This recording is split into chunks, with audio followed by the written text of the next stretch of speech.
धर्म पूर्वक अर्थ कमाओ, पाप का पैसा नहीं। खूब भगवान नाम जब, भगवत कीर्तन, ये परम पुरुषार्थ है, इसी से भगवत प्राप्ति हो जाएगी और ज्यादा प्रपंच करने की जरूरत नहीं। क्षमावशी कृतिर्लोके क्षमया किम न साध्यते शांति खड्गः करे यस्य किम करिष्यति दुर्जना। जब तुम धर्म मार्ग में चलोगे तो दुर्जन लोग तुम्हें परेशान करेंगे। तुम्हारे पास ढाल और तलवार है जैसे, तो शत्रु को परास्त कर दोगे, उसके वार को सह लोगे। तो ढाल क्या है? क्षमा। आपको जब कोई गाली दे, अपमान करे, तो अपने भजन को बचाने के लिए क्षमा रूपी ढाल का प्रयोग करो। और दुर्जन जब प्रहार करते हैं, निंदा करते हैं अंदर से बाहर से, अंदर से काम क्रोध आदि, तो शांति रूपी तलवार से काट दो। शांत रहो, चुप रहो, क्षमा कर दो। क्षमा रूपी ढाल, शांत रूपी तलवार, इससे आप क्रॉस करते हुए चले जाओगे भगवत मार्ग में आगे। स्वर्ग के देवता, बड़े बड़े देवता जिसको नमस्कार करते हैं, वो कौन सा पुरुष होता है? बोले वो दो प्रकार के होते हैं। एक होते हैं जो बलपूर्वक दंड देने में क्षमता रखते हैं, पर उनका अपमान निंदा करो वो सह लेंगे, और निर्धन होने पर भी, अवसर आने पर सब कुछ लुटाने के लिए तैयार है। इन दो पुरुषों को बड़े बड़े देवता भी नमस्कार करते हैं। गरीब होने पर भी दान देने का उत्साह, और बलवान होने पर भी सहनशीलता। दूसरे के द्वारा किया हुआ निंदा अपमान आदि मौन होकर सह लेते हैं। जब सामर्थ्य उनमें दंड देने की है, गरीब होते हुए भी दूसरों को खिलाने पिलाने दान देने का उत्साह, इन दो को बड़े बड़े देवता भी नमस्कार करते हैं।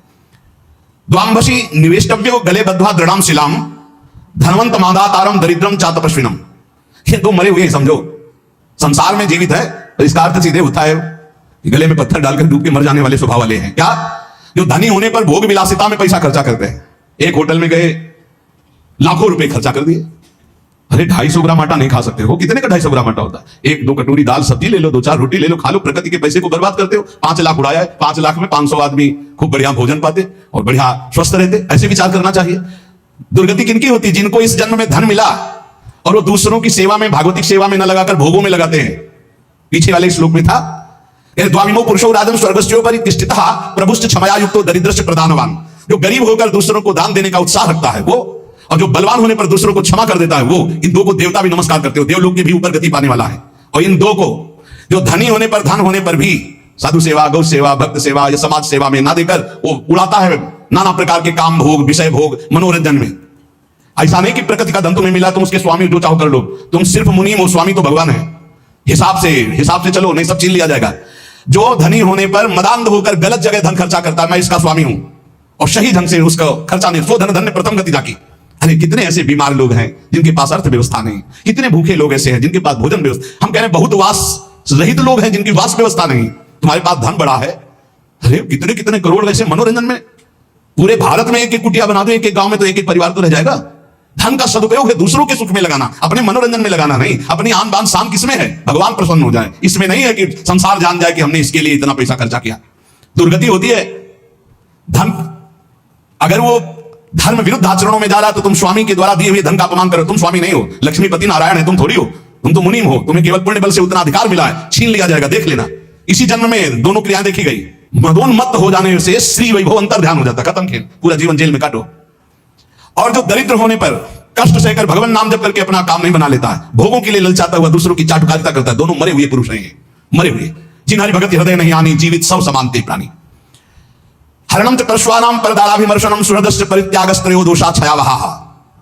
महान धर्मावतार भगवान की परम प्रेमी विदुर जी, ये जो दूसरे को फुसलाकर या जबरदस्ती या किसी भी प्रभाव से दूसरे की संपत्ति का अपहरण करते हैं, या मित्र की पत्नी या व्यवहार बनाकर या प्रलोभन करके दूसरे की स्त्री के साथ सहवास करते हैं, और जो अपने मित्र के साथ दगाबाजी, धोखाबाजी, सुहृदों का परित्याग करते हैं, इनको निश्चित दुर्गति प्राप्त होती है। ध्यान से सुन लो, यही निर्णय करने वाले हैं। धर्मराज का सीधा अवतार विदुर जी है, और धर्म का अंशावतार युधिष्ठिर जी है। सीधा धर्मराज ही आए विदुर जी के रूप में, वही कह रहे हरणम च परश्वानाम परदाराभिमर्शनम। में बहुत बड़ा पाप है। अपनी भागवतिक पद्धति से स्वीकार की हुई अर्धांगिनी के सिवा किसी माता बहन की, वो तुम्हारी दुर्गति कर देगा, या अपने पति के सिवा किसी और, वो तुम्हारी दुर्गति कर देगा। परदाराभिमर्शनम, आयु क्षीण हो जाती है, श्री क्षीण हो जाती है। आपको लगता है, कहते हैं कुछ लोग ऐसा कहते हैं कि आप जो जो वर्णन करते हो सब उसमें बड़े मौज से है। तुमको बताया है आखिरी इच्छा पूर्ति की जाती है मरने वाले की। इनकी आखिरी इच्छा है तुम अजर अमर तो हो नहीं तो देख लेना इनकी क्या गति होगी। भैया 2-4 बार डकैती से सफल हो गया तो लाखों रुपया उड़ा रहा, तुम कह रहे हो बड़े मौज में हो। जिस दिन पकड़ा जाएगा ना, और फिर जब दंड उसको मिलेगा, तब आप देखने नहीं जाओगे कि उसको क्या क्या दंड मिलता है। ऐसे ही जब यमपुरी में जीव जाता है यहां से कर्म करके, तो शास्त्रों में पढ़ो, तुम्हें शास्त्रों तक पहुंच नहीं और विश्वास नहीं तो तुम मानते नहीं हो कि नरक है। जो दूसरे का धन अपहरण करता है, दूसरे की स्त्री का संसर्ग करता है, मित्र बना करके, व्यवहार बना करके पराई स्त्री के साथ सहवास करता है, पराई पुरुष से सहवास करता है, जो अपने सुहृद मित्र को धोखा देता है, परित्याग करता है, ये सब नरक जाने वाले पाप हैं। भक्तम च भजमानम च तवास्मीति च वादिनम त्रिनेतात शरणम प्राप्तान विषमेपि न संत्यजेत। जो तुम्हारा भक्त हो, तुम्हारी सेवा में रहा हो और एक बार हृदय से कह दिया कि मैं आपकी शरण में हूं, ऐसे 3 प्रकार के मनुष्यों के संकट आने पर पूर्ण रूप से सहयोग करना चाहिए। गृहस्थ में अपने कुटुंब में जो सबसे बूढ़ा हो उसको सबसे पहले भोजन देना चाहिए, धर्म का आदेश है। यहां बहू और लड़का कॉफी और समोसा चाय छान रहे और बूढ़े टुकुर टुकुर हेर रहे हैं, अगर कुछ कहें भी तो डांट देंगे, तुम्हें घर में तो रहना है, बना लेना चाहे पी लेना, हमें ऑफिस जाना है। और ज्यादा बात की तो 2-4 थप्पड़ मार दिए मां के पिता के। कुटुंब में सबसे पहले भोजन का अधिकार किनको है? गरम गरम भोजन बना के पहले वयोवृद्ध, फिर दूसरा अधिकार बच्चे, फिर तीसरा अधिकार अपने जो आए हुए जन हैं, जो घर के जन है। बनाने वाला सबसे बात के, ये नहीं कि बनाने वाला पहले चक छान के फिर जो बनाया सो परोस दिया। ये वो रसोई में कभी कमी नहीं हो सकती जो ऐसी रसोई होगी। एक अन्नपूर्णा जी का कृपा प्रसाद होता है उस रसोई में कभी भोजन पाया ना जाए, रसोई कभी झूठी ना हो, बाहरी कोई रसोई देख ना पावे, रसोई पर्दे में रहे और पवाते रहो आप। देखो अन्नपूर्णा कैसे आप पर कृपा करती है। लेकिन यहां तो ऐसे दलिद्रा की हद है, वो उतार के रखा, धुआं निकला, मुंह में डाल के खा रहे हैं, वही खा रहे हैं, परोसा। ना भगवान से मतलब, ना भगत से मतलब है, ना बूढ़ों से मतलब है, ना ऐसी दलिद्रता छाई हुई है रसेंद्री जनेन्द्री की, पूछो मत। ध्यान से सुनो, इसीलिए महापुरुषों के वचन सुना रहे। आज से जो सुन रहे हैं, भोजन में सबसे पहला अधिकार रसोई में वयोवृद्ध का है। हम कह रहे ठाकुर जी को भोग लगा दिखा के उनको पवाओ, पहले बच्चों को पवाओ, जो और अपने जन उनको। रसोई करता वो सबसे बात के, जो घर का स्वामी बनने का अधिकार रखते हैं उनको सबसे बात के पाना चाहिए, पहले सबको पवा देना। मुखिया मुख सो चाहिए, खान पान सो एक भी ऐसा कोई भोजन का पदार्थ ना हो जो किसी को न दिया गया हो। छुपाव नहीं होना चाहिए। रसोई में जो बने सबको, पंगत में जो परोसा जाए सबको नहीं परोसा ही ना जाए, ध्यान रखना, नहीं इससे अपराध लगता है। 20 को कुछ और, 30 को कुछ और, 50 को कुछ और, ऐसा एक मुखिया मुख सो चाहिए, खान पान सो। घर में जो चीज बनाओ वो सबको बराबर दो। ऐसा नहीं होना चाहिए कि आप अपने लिए कुछ अलग, उनके लिए कुछ अलग। जब अपनी मोह वृत्ति होती है, सत्संग का ज्ञान नहीं होता तो अलग अलग होता है, बहुत विचित्र होता है, बड़ा अपराध बनता है। दूसरा, अपने संबंध में जो संकट में पड़ा हो तो बिना बुलाए अपने आप जाकर उसका सहयोग करना चाहिए। तीसरा, यदि अपनी बहन संतानहीन हो, व्यवस्था ना हो और वो अपने पास रहना चाहिए तो आदर के साथ पूरे जीवन उसको रखना चाहिए। भगवान धर्म स्वरूप विदुर जी कह रहे, अगर गृहस्थी में रहकर ये 4 आचरण संभाल ले जो अभी बोले गए और नाम जप करे तो भगवान की प्राप्ति निश्चित है। बड़े बूढ़ों को भोजन में सबसे पहला अधिकार है। बड़े बूढ़े भगवान साक्षात, मातृ देवो भव, पितृ देवो भव। यदि तुम्हारा कोई संबंधी कष्ट में है तो बिना बुलाए जाओ, उसका सहयोग करो। और यदि तुम्हारी बहन संतानहीन, धनहीन है, परिवार में उसको नहीं रखा जा रहा, आप आदर पूर्वक जीवन भर रखो, इससे भगवान प्रसन्न हो जाएंगे। षट दोषा पुरुषेणे हातव्या भूतिमिच्छता निंद्रा तंद्रा भयम क्रोधम आलस्यम दीर्घसूत्रता। ये 6 दोष जिसमें होते हैं उसे भगवत सिद्धि प्राप्त नहीं होती। परमार्थ की उन्नति चाहने वाले, भगवान को प्राप्त करने वाले को ये 6 दोष त्याग देना चाहिए। महात्मा विदुर जी कहते हैं क्या? पहले निद्रा त्यागने का मतलब उचित निद्रा, 4 घंटे 5 घंटे। इसके बाद 6 घंटे उसके आगे जुड़ता है जो बहुत मेहनत करता है। 7 घंटे उसके आगे जुड़ता है जो गृहस्थी में है, थोड़ा भी परमार्थ में अगर अभी चलना शुरू किया है। इसके आगे जो सोते हैं वो भगवान जाने। और कलयुग की रीत ऐसी हो गई, वो कह रहा था कि हम सबको नरक पहुंचाएंगे। सूर्य उदय होते समय जो सैया में पड़ा सोया होता है, उसकी बुद्धि, उसकी स्त्री, कीर्ति, आयु, ये सब नष्ट होता है। और प्रायः इस समय हमें लगता है कि 100 में 30 जगते होंगे, 70 सोते होंगे सूर्य भगवान के उदय होने, या और प्लस हो सकता है, और प्लस हो सकता है। 4 बजे जग जाओ तो बहुत बड़ी बात है। हम कह रहे हैं 5 बजे, हम कह रहे हैं ऐसे जग जाओ कि सूर्य भगवान उदय हो रहे, आप जल्दी से नहा धो के 2 चुल्लू अर्घ तो दे दो। भुवन भास्कर पधारे, अर्घ देने की तो बात जाने तो 11 बजे दिन तक सोते हैं। हमें लगता है इनकी जिंदगी क्या है जो 11 बजे दिन तक सोते। 11 बजे तो विश्राम का समय दूसरा आ जाता है। 1 बजे रात के जगह तो 11 बजे तो थोड़ा विश्राम का समय आ जाता है। ये 11 बजे तक जगते होंगे तो राजभोग कब पाते होंगे? इनका शयन भोग तो निशाचरी ही होता होगा। रात्रि में 11 के बाद नहीं, 2 बजे सोते होंगे। 3 4 5 6 7 8 9 10 11, मतलब कम से कम 9 घंटे सोते हैं। ये जिंदगी ठीक नहीं, इससे पूरा का पूरा आपका परमार्थ नष्ट हो जाएगा। विदुर जी महाराज कह रहे, एक बार कुछ ऐसे नाइट ड्यूटी वाले जन हैं, हमें लगता है अगर ऐसा कुछ हो तो सूर्य उदय के समय उठ जाओ, हाथ मुंह धोकर के यार सूर्य भगवान को प्रणाम करो और थोड़ा नाम जप करो, फिर सो जाओ। अगर आप रात में जगह ड्यूटी और सूर्य उदय के होते समय अगर सोते मिले तो आपके सुकृत नष्ट हो जाएंगे। पक्का समझो, आपका श्री वैभव क्षीण हो जाए। आपको लगेगा बहुत धनी है। अरे ये धन कितने मिनट का भैया, आंख मुंदी खत्म खेल जाएगा यहाँ का बैंक बैलेंस। हम उस धन की बात कर रहे हैं जो तुम्हें जन्म मृत्यु के चक्र से छुड़ाएगा। पहला है निद्रा, इस पर शासन करो। दूसरा है तंद्रा। तंद्रा का मतलब होता है ना नींद है ना जागृत है, वो एकदम खोए रहते हैं, वैसे चेतना में है ना, सो रहे हैं ना जग रहे हैं। सोने का मतलब सोने में एक अलार्म बजता रहता, वो पता चला है कि सो रहा है। और एक तंद्रा होती है कि उसमें अलार्म नहीं बजेगा, वो चल रहा है, तंद्रा। और तीसरा भय। किसी ने हमसे पूछा कि आपको भय है? मुझे लगता है आपको कभी कोई भय नहीं, क्योंकि आपका सत्संग सुनते हैं। हमका एक भय है, एक भय हर समय बना रहता है कि लाखों की श्रद्धा है, हे भगवान कभी हमारे द्वारा मन वचन कर्म से ऐसा कोई कार्य न बन जाए जिससे किसी की श्रद्धा नष्ट हो जाए, उसका भगवत मार्ग रुक जाए। बस एक बात का भय रहता है। हमारे द्वारा कहीं कोई ऐसी वचन न निकल जाए, किसी को पीड़ा पहुंचे, हमारे द्वारा कोई ऐसा कर्म न बन जाए जिससे किसी की श्रद्धा नष्ट हो जाए, क्योंकि संतों पर श्रद्धा बहुत समय के बाद होती है। समय समय पर ऐसा भगवान का एक संत की क्रिया से लाखों संतों की प्रति अश्रद्धा हो जाएगी। हे प्रभु, कभी हमारे द्वारा ऐसा आचरण न बने, हमारे वचन ऐसे न निकले, हमारा कोई ऐसा भाव न हो जिससे किसी की श्रद्धा का नाश हो। इस बात से भय लगता है, बस किसी की श्रद्धा नष्ट ना हो। हमारी गति दुर्गति को से कोई फर्क नहीं, सामने वाले की गति न बिगड़े, उसका भाव मंगल मन रहे, हमारे अंदर कोई ऐसी वार्ता ना आ जाए, कोई ऐसा दोष ना आ जाए जिससे किसी को भाव बिगड़ जाए। बस एक भय रहता है, और ये भय भजन बढ़ाने में काम आता है। यही डर ही डर हरिवंश हित, जिनो भ्रमय गुण सलिल पर, जी नामन मंगल लोक तिर सुहरि पद भज न विलंब कर। इस डर से डरते रहना चाहिए कि कहीं हमें माया की त्रिगुणात्मिका वृत्ति फिसला न दे। इसलिए हर समय जिनका नाम तीनों लोगों का मंगल करने वाला है, उन हरि का जप करते रहना चाहिए, राधा राधा हरि हरि।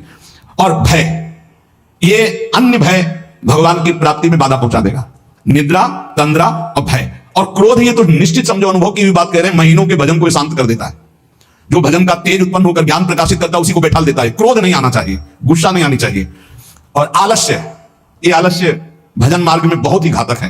अरे कल कर लेंगे, 11 माला तो कहा है, आज 5 कर लिया है, कल 11 और 6 कर लेंगे, और कल ही आलस्य दिखाएगा, परसों कल धीरे धीरे खत्म नियम। दीर्घ सूत्रता, हर कार्य को आगे टालते रहना। निद्रा, तंद्रा, भय, क्रोध, आलस्य, दीर्घ सूत्रता, ये 6 दोष भगवत प्राप्ति नहीं होने देते, इसलिए इनका त्याग करें। जो अपने सुख में प्रसन्न नहीं होता, दूसरे के दुख में हर्षित नहीं होता, जो दान देने के बाद कभी किसी से बोलता भी नहीं है कि मैंने इतना अमुक को दिया, बिल्कुल शांत, कोई जानता ही नहीं कि दिया, वह भगवत मार्ग में आगे बढ़ता चला जाएगा। चाहे जैसा सम्मान, प्रियता, सुख, अनुकूलता, बिल्कुल गंभीर। दूसरे का दुख देखकर दुखी होना, ना कि हर्षित होना। और अपना जो दान है वो कोई जान ना पावे कि हमने दिया है। ऐसे 3 प्रधान आचरण ये हैं जो भगवत मार्ग में आगे बढ़ाते हैं। एक भक्त थे, एक दिन वो कह रहे थे कि हमारे हृदय में एक प्रबल लालसा जागृत हुई, जैसे छत्रपति वीर शिवाजी ने अपने गुरुदेव को सब कुछ दान कर दिया। मेरा हृदय कहता है मैं अपने गुरुदेव को अपने प्राण तक दान कर दूं, फिर भी मैं संकुचित हूं कि गुरुदेव को मेरे प्राण किस काम में आएंगे। जब मैं देखता हूं कि अपने गुरुदेव को जो देना चाहता हूं अरुचि है, तब मुझे लगता है क्या करूं जिससे मैं अपने गुरुदेव को प्रसन्न कर लूं। अंदर ये बात जरूर है, और ऐसा नहीं कि वो कोई साधारण पुरुषों में कि घर गृहस्थी के ऐसे ही नहीं, ऐसे नहीं, अरबों खरबों का वैभव है उनके पास, बस ऐसे साधारण पुरुष की तरह रहते। दोनों पति पत्नी रूप कैसे कह रहे थे, हृदय में लालसा कर जब मैं देखता हूं कि मेरे पास जो कुछ है वो सब घास फूस है उनके लिए, तब लगता है क्या ऐसा कर दूं कि मेरे गुरुदेव प्रसन्न हो जाए। ये बात जिनके हृदय में बनी रहती है कि मेरे इष्ट देव कैसे प्रसन्न हो, मेरे गुरुदेव कैसे प्रसन्न हो, वो कभी दोष कर ही नहीं सकते। बोले मुझे कभी कुछ नहीं चाहिए, ना परम पद चाहिए, ना कुछ भागवतिक चाहिए, ना लौकिक चाहिए, आपकी केवल मुस्कुराहट चाहिए कि मेरे गुरुदेव प्रसन्न रहे। बस इसी बात से मैं जलता रहता हूं कि मैं क्या करूं जिससे मेरे गुरुदेव प्रसन्न हो जाए। ये बात जिनके गुरु प्रसन्न तो साहब अनुकूला, मिटी सकल कल्पित भयशूला। जो समुद्र पर्यंत पृथ्वी का वैभव प्राप्त होने पर भी खुश नहीं होता, ये खुशी का विषय नहीं। खुशी का विषय है भगवान की प्राप्ति होना। जो प्रचुर धनराशि का स्वामी होकर भी उसका भोग नहीं करता, अपनी इंद्रियों को वश में करके उतना ही उचित, एक हमने देखा बड़ा वैभव था, लेकिन वो उतना ही प्रयोग करते थे जितना, अगर उनको 100 ग्राम पानी की जरूरत है तो 5 ग्राम पानी में एक्स्ट्रा नहीं गिरने देंगे। कहते प्रकृति का है, उतना ही लो जितना आपको जरूरत है, बिजली उतना ही लो जितनी जरूरत है, वस्तु बहुत है लेकिन उतना ही प्रयोग करो जितना जरूरत है, वो प्रकृति की है, भगवान ने आपके हिस्से में दी, प्रकृति की सेवा में लगा दो। समुद्र पर्यंत पृथ्वी का वैभव, प्रचुर धनराशि का स्वामी होकर भी जो अपनी इंद्रियों पर अधिकार रखता है, फूला नहीं होता, अभिमान नहीं करता, उचित प्रयोग करके दूसरों की सेवा में लगाता है, वो भगवत प्राप्ति के लिए आगे बढ़ जाता है। और जो उसका इंद्रियों के वश होकर भोगों में व्यतीत करता है, वो ईश्वर से भी भ्रष्ट हो जाता है, दुर्गति को प्राप्त होता है। अनुसूयायाम आजवम शौचम संतोषा प्रिवादिता दमः सत्य मना यासो न भवंती दुरात्मनाम। किसी के गुणों में दोष न देखना, सरल स्वभाव रखना, पवित्र वस्त्र, पवित्र शरीर, पवित्र विचार रखना, संतोष, प्रिय वचन, इंद्रियों को भोगों से हटाना, सत्य भाषण करना, और क्लेश तनिक भी मन में ना आने देना, संतुष्टायन के हर स्थिति में प्रसन्न रहना सीखो। बोले ये भगवत प्राप्त होने वाले पुरुष के लक्षण है। फिर देख लो, किसी के गुणों में दोष न देखना, अर्थात किसी में दोष दर्शन न करना, किसी में भी। एक ने 2-3 दिन पहले एकांतिक में प्रश्न किया कि हमारा संतों के प्रति दोष दर्शन होता है, क्यों, क्या आपको दोष दर्शन होता है, क्या आप संतोष, पता नहीं ऐसे ही मन हमारा नहीं, उनका तुम्हारा मन पापी है इसलिए दोष दर्शन करता है, पाप है तुम्हारे अंदर इसलिए दर्शन होता है। अगर पवित्र हो जाए भी, चश्मा ठीक हो तो देखो आप। कई बार जैसे सत्संग सुनते हैं, सब बातें सुनते हैं तो विश्वास नहीं होता, तो अशुभ कर्म करने वाले को विश्वास होगा, पापात्मा को विश्वास होगा। पापवंत कर श्रेष्ठ स्वभाव भजन मूर्ति भाव न खाओ, अशुद्ध आचरण करोगे, दूसरों पर दोषारोपण करोगे। अभी अपना चश्मा ठीक कर दे, भगवान के सिवा कोई नहीं है, सच्चिदानंद प्रभु के। बोले मन मेरे बस में नहीं, हमका नहीं, उसको डांटिए। बोले भी नहीं है बस में, तो हमका आप अपनी बेटी की तरफ गंदी दृष्टि से देख सकते हो, बोले नहीं, उनका बहन की तरफ बोले नहीं, तो गुरु की तरफ कैसे देख सकते हो? केवल बकवास। ऐसा तुम्हारा मन है? अगर ऐसा मन है कि जो तुम ऐसा भी कर सकता है, नहीं तो ऐसा कैसे कर सकता है? शासन में एक तरफ छूट दे दो, एक तरफ उसको नहीं, ऐसा नहीं। मन पर शासन बुद्धि का हो और बुद्धि पर शासन शास्त्र और सदगुरुदेव का हो, तब चलता है। किसी के भी गुणों में तुम्हें दोष देखने का अधिकार नहीं है। तुम अपने दोष देखो, बुरा जो देखकर मैं चला, बुरा ने मिलिया कोई, जो दिल खेओ जो आपनो तो हम सब बुरा न हो। पक्की बात है, ईमानदारी से। अगर बुराई देखने चलो तो अपने हृदय रूपी महल में घुस के देखो तो अभी पता चल जाएगा। अनसूया, किसी के गुणों में दोष देखना है सबसे बड़ा छिद्रान्वेषण, सबसे बड़ा भजन मार्ग में बाधक भाव है। कभी इसको अंदर मत आने देना। आ जाए तो तत्काल प्रभु से प्रार्थना करना। सरल स्वभाव रखो, पवित्र वस्त्र रखो, पवित्र शरीर रखो, पवित्र विचार रखो, संतोष भाव रखो, प्रिय वचन बोलो, इंद्रियों को खुला मत छोड़ो, सत्य भाषण, क्लेश सहो, जितने भी दुख आवे आनंद पूर्वक सहो। तो बोले ऐसे लक्षण भगवत प्राप्त महापुरुषों। अब वो भगवत प्राप्ति करने वाला है या भगवत प्राप्त होने ही जा रहा है, जिसके अंदर ये लक्षण आ जाते हैं और भजन परायण रहता है। हिंसाम बलम साधु नाम राज्ञाम दंड विवर्ध बलम शुशुषातु बलम स्त्री नाम क्षमा गुणवताम बलम। दुष्ट पुरुष कटुक वचन और मारपीट करके अपना बल दिखाता है, लेकिन जो साधु पुरुष होता है वो मुस्कुराकर सहकर अपने बल का दर्शन कराता है। बलवान कौन? जो दूसरों के द्वारा कट वचन विपरीत व्यवहार करने पर भी मुस्कुरा के चला जाता है, वही गुणवान है, वही बलवान है, वही क्षमावान है।